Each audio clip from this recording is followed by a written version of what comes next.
Assalamualaikum warahmatullahi wabarakatuh.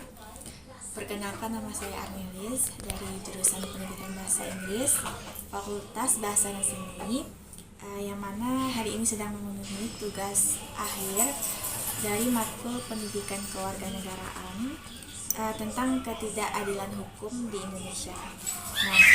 Nah, di samping saya sudah ada Bapak yang identitasnya tidak bisa saya sebutkan, tapi profesi atau posisi beliau ini adalah seorang advokat. Benar, Pak? Yes, oke. Oke, nah bicara tentang ketidakadilan hukum di Indonesia saat ini, Pak, apa pendapat Bapak tentang ketidakadilan hukum di Indonesia saat ini? Ya, karena sama-sama kita ketahui Indonesia sudah merdeka di tahun ini, memasuki merdeka 78 tahun. 8 tahun artinya produk hukum yang selama ini kan peninggalan penjajah, ya, apalagi BW, KUHP kita masih dulunya itu dibuat oleh ahli-ahli hukum kita yang belajar di negeri Belanda. Setelah memasuki usia negara kita ke 8 tahun ini, maka pada tanggal 2 Januari 2023 ini kan ada Undang-Undang Lahir nomor 1 tahun 2003 tentang rancangan undang-undang yang sudah jadi undang, ya, Undang-Undang Kitab Undang Pidana. Itu kan terdiri dari 624 pasal itu. Di dalam pasal 674 itu undang-undangnya akan berlaku setelah 3 tahun, tidak diundangkan tahun 2003. Berarti berlaku setelah 3 tahun, berarti 2026. Terkait tentang ketidakadilan hukum di Indonesia, memang salah satu problem hukum yang klasik yang selama ini selalu dipelesetkan itu di UUD, ujungnya duit. Jadi kita pun sebagai masyarakat warga negara, bentuk ketidakadilan itu kan ada dua. Pertama, terhadap hubungan antara negara dan warga negara. Yang kedua, negara yang tidak punya aturan yang belum memberikan kesejahteraan kepada warga negaranya. Jadi aturan yang selama ini jadi produknya bisa berarti ada undang-undang, ada peraturan pemerintah, PP, ada perda kalau untuk tingkat daerah, tentu semuanya kan digunakan untuk kepentingan masyarakat banyak. Karena apa? Kalau kita hanya memandang warga negara Indonesia wajib tahu tentang Pancasila, tentu negara juga, apalagi kemarin tanggal 1 Juni kita memperingati Hari Lahir Pancasila, itu berkaitan juga nanti dengan ketidakadilan hukum tadi. Sejogjanya negara atau pemimpin negara kita, pemerintah, juga punya pandangan yang sama di mata hukum, sama. Ibaratnya ada istilahnya, pisau itu tajam ke atas, tumpul ke bawah. Tapi selama ini lebih banyak persoalan hukum ini lebih tajam ke bawah, tumpul ke atas.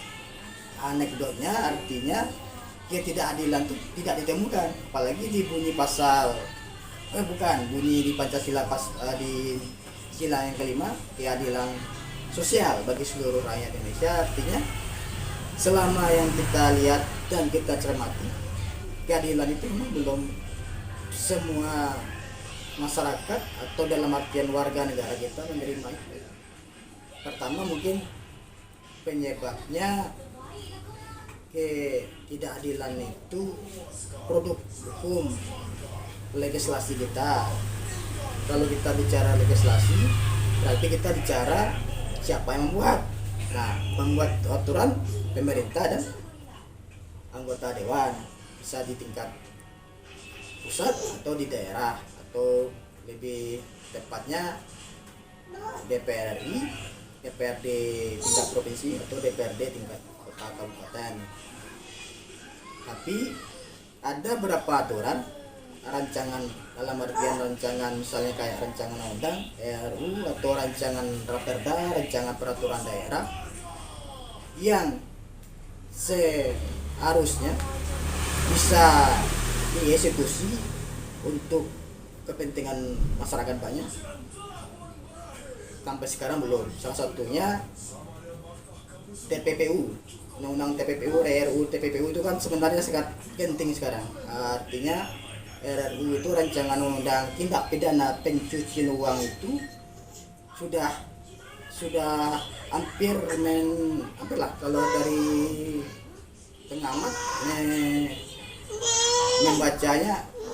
RUU TPU itu, apalagi kemarin ada salah satu menteri Menko Polhukam Mahfud MD yang menyatakan statementnya uang negara kita ada dengan sekian T tadi itulah kita sebagai warga yang taat pajak, ya tanpa bayar pajak lah kan, ketidakadilan. Kenapa dengan uang sebanyak yang T jumlahnya tadi itu yang menikmati hanya sekelompok atau seberapa orang lah. Jadi ketidakadilan itu, ketimpangan itu memang semakin hari semakin nampak, semakin jelas ketimpangan. Sehari-hari kita mungkin pernah mendengar ada masyarakat kita yang mengurus surat apakah atau surat dia pindah domisili, atau dia surat dia KTP atau surat apalah di kantor lurah atau kantor camat. Tapi ketika dia sudah melakukan proses surat-surat itu, ada pihak umum yang mengut atau pungutan liar lah istilahnya. Pungutan liar inilah salah satu bentuk ketidakadilan. Kenapa bentuk ketidakadilannya? Karena pemerintah sudah memberikan fasilitas publik digunakan seluas-luasnya kepada warga negara tanpa pengecualian. Tapi karena ada oknum dalam pemerintahan itu, dia mengambil kesempatan dengan dia mengurus sekian surat, dia dapat sekian. Jadi dia sudah dinilai dengan materi. Kalau seperti itu, persoalan itu baru yang terkecil kan, apalagi persoalan yang lebih besar. Itu sangat ketipan masih ada.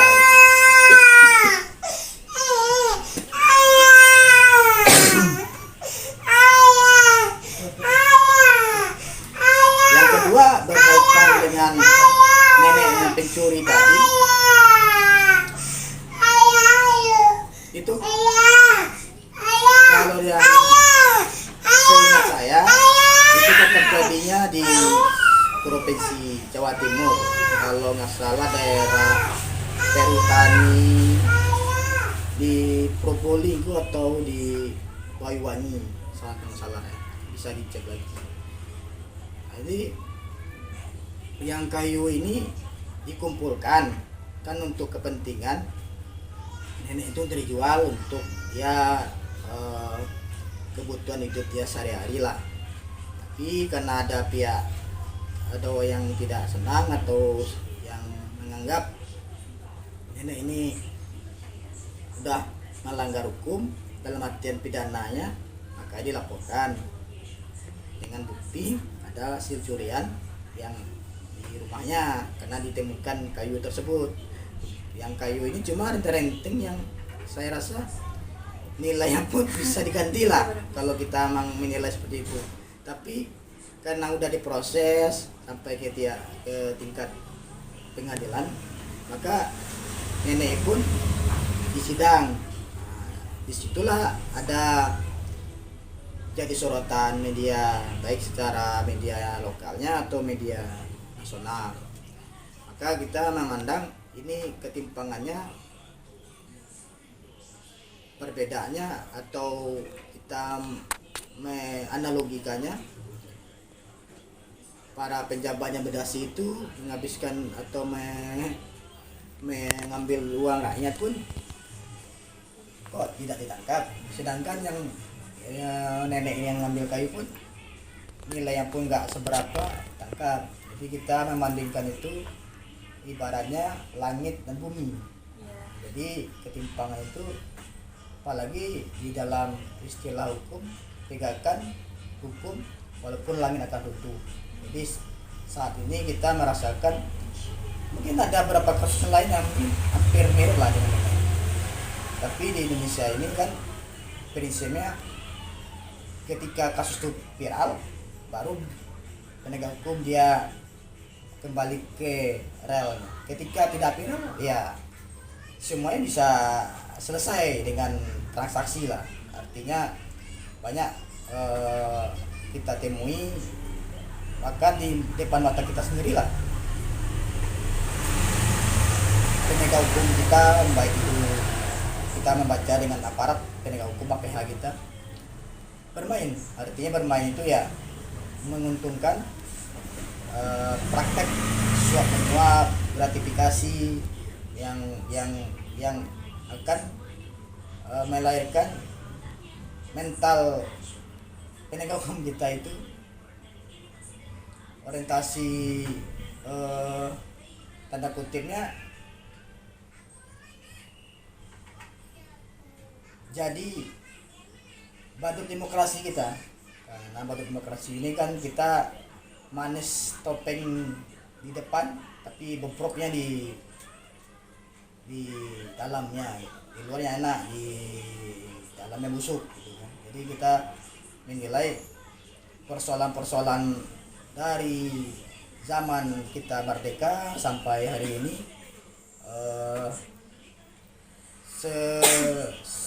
selalu berhadapan dengan persoalan ketidakadilan itu. Saya pernah membaca novel Aswiloto itu kan, dia udah meninggal. Salah satu novelnya berjudul Penjara kalau nggak salah. Itu kan menceritakan kisah dia dalam penjara. Dia yang sebagai penulis, dia langsung menjadi merasakan jadi orang yang di dalam alur ceritanya dia langsung merasakan ya, harapannya dia kan memberikan cerita ini kan salah satunya memberi kesadaran bagi masyarakat Indonesia lah, terutama penegak hukumnya, betul-betul menjadi penegak hukum yang punya integritas, yang punya hukum yang tajam atau yang berprogresif dan tidak berpandang atau pandang bulunya kepentingan kelompok orang-orang tertentu. Karena selama ini kita kan merasakan salah satu persoalan Indonesia di mata dunia, indeks dihitung negara yang terkorup lah kalau di penelitian itu kan Indonesia termasuk bagian negara yang kategori yang terkorup, korupsinya paling dengan kategori atau poin-poinnya. Salah satu poin itu adalah maraknya kasus-kasus korupsi yang nilainya bisa jutaan, bisa miliaran atau bahkan triliunan. Apalagi yang kasus yang kemarin yang heboh mengenai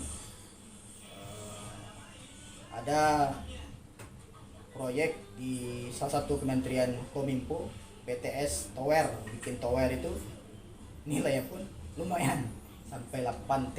8T itu kan kalau kita bagi masing-masing masyarakat Indonesia yang hari ini jumlahnya mencapai 230 juta, itu mungkin orang yang putus sekolah bisa sekolah, orang yang dulunya gara-gara nggak bisa bayar kuliah bisa kuliah lagi, beasiswa, atau orang miskin yang tidak bisa berobat bisa berobat kembali. Ada istilah anekdotnya, tidak ada yang gratis di negara ini. Ada beberapa pengamat menilai KWC pun kita bayar katanya. Nah, jadi memang klasik persoalan klasik yang ada di Indonesia ini memang kita tidak pesimis lah. Artinya mencapai kemerdekaan yang sudah di tahun ini 78 tahun itu kan tidak mudah mencapainya. Kenapa demikian? Karena kita menilai para pejuang pahlawan kita yang sudah meninggal, sudah punya tempat di makamnya masing-masing, sudah menjadi syuhada pun, harapan dia kan supaya negara ini selalu hadir, selalu ada sampai kapanpun kita bisa bertahan. Itu bagian dari mencintai tanah air lah. Kita tanah air itu kan sebagian dari iman. Tapi saat ini kita menilai Indonesia ini butuh panglima hukum lah. Panglima hukumnya ya kita pun menyadari dulu ada Jaksa Agung Baharudin Lopa itu, beliau dengan ketegasan dan dia punya jabatan dia sebagai Jaksa Agung, dia mampu kasus-kasus yang dalam artian yang politik hukum, dalam artian dia kemasan politik hukum, itu bisa diselesaikannya secara baik. Tapi saat ini kita kan menunggu aksi para penegak hukum kita, baik Jaksa Agung, baik Mahkamah Agung, maupun dari pihak Kapolri, maupun dari, kalau kita bicara hukum secara luas, tentu persoalan yang sering kita temui hanya dua. Pertama, tingkat kepuasan masyarakat. Yang kedua, masyarakat apakah sejahtera nggak dengan hukumnya tadi. Kenapa demikian? Karena kita menilai kalau kepercayaan masyarakatnya sudah timbul, sudah mulai kembali mempercayai penegak hukumnya, tentu secara alami kesejahteraan masyarakat pun akan kembali meningkat. Artinya taraf hidup masyarakat baik secara pendapatan maupun dari segi dia bekerja atau kita sekarang bekerja sesuai dengan profesi masing-masing, tentu akan kembali penghasilan meningkat. Kenapa? Karena hukum ini kan berkaitan dengan bentuk piramida terbalik. Dan dengan semakin piramidanya semakin tinggi, maka dia peningkatan hukum kita semakin tegas juga kepada orang-orang yang sudah melakukan tindakan pidana. Kenapa demikian? Kalau pidana kita masih hanya diselesaikan dengan UUD, maka otomatis hukuman yang seharusnya setimpal diterima masyarakat tidak dilaksanakan, maka masyarakat tidak memberi kepercayaan kepada penegak hukum. Ada penelitian beberapa mahasiswa yang mengambil tentang tesisnya progresi hukum, progresi hukum ini kan salah satu terobosan, jadi kenal dengan kuliah bagaimana penyadaran penegak hukum tidak berkaca atau berpedoman dengan aturan yang ada. Bisa kita melihat peraturan-peraturan yang ada di sekitarnya. Kenapa? Karena kalau penegak hukum hanya melihat misalnya KUHP dengan pasal sekian tentu dia hanya menilai cukup selesaikan di pasal itu aja, tidak melihat di aturan yang lain, aturan main yang dalam kategori itu orang tersebut bisa selesaikan dengan cara yang tadi, restoratif justice tadi. Tapi kan kita tidak menemui itu, maka kita seharusnya dulu saya mengenal ada bapak yang ahli pidana kita, Sajipto Raharjo, guru besar hukum Universitas Diponegoro Undip Semarang, itu mengenalkan kita bagaimana khusus mahasiswa hukum agar senantiasa dia memelihara analisa hukumnya tidak dengan undang-undang, tapi kita diberi analisa hukum dengan ketidakadilan di tengah masyarakat. Selama ini kita hanya berpandangan kalau pemimpin kita dia punya 1000 kaki, maka 1000 kakinya itu dikasih satu ke penegak hukum, satu ke masyarakat, satu ke warga yang belum mampu bantuan hukumnya, maka 1000 kaki itu akan menjadi salah satu poin terpenting. Nah, kalau kita bantuan hukumnya hanya terbatas kepada masyarakat kurang mampu atau kategori miskin tadi, maka pemimpin kita seharusnya memberikan hal itu, karena waktu COVID mungkin kita merasakan lah dampak COVID lah, COVID-19. Pemerintah menyiapkan skenario di Jawa ada pembatasan, yang di Sumatera ada juga pembatasan.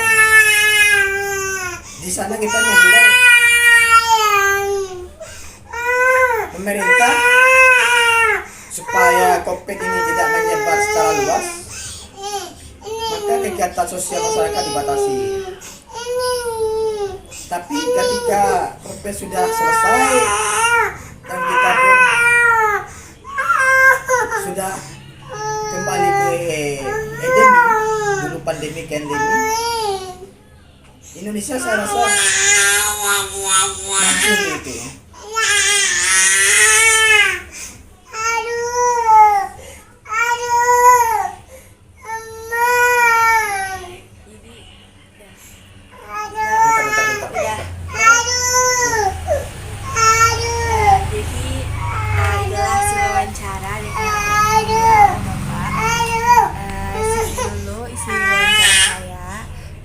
Warahmatullahi wabarakatuh. Waalaikumsalam.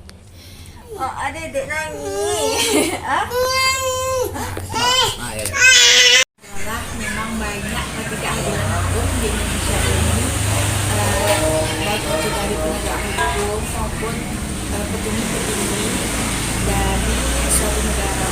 Jadi solusinya adalah semoga ketidakadilan sekarang ini di Indonesia ini, semoga di masa-masa yang akan datang itu bisa menjadi lebih baik. Baiklah, segitu dari saya. Mohon maaf jika ada kesalahan. Assalamualaikum warahmatullahi wabarakatuh.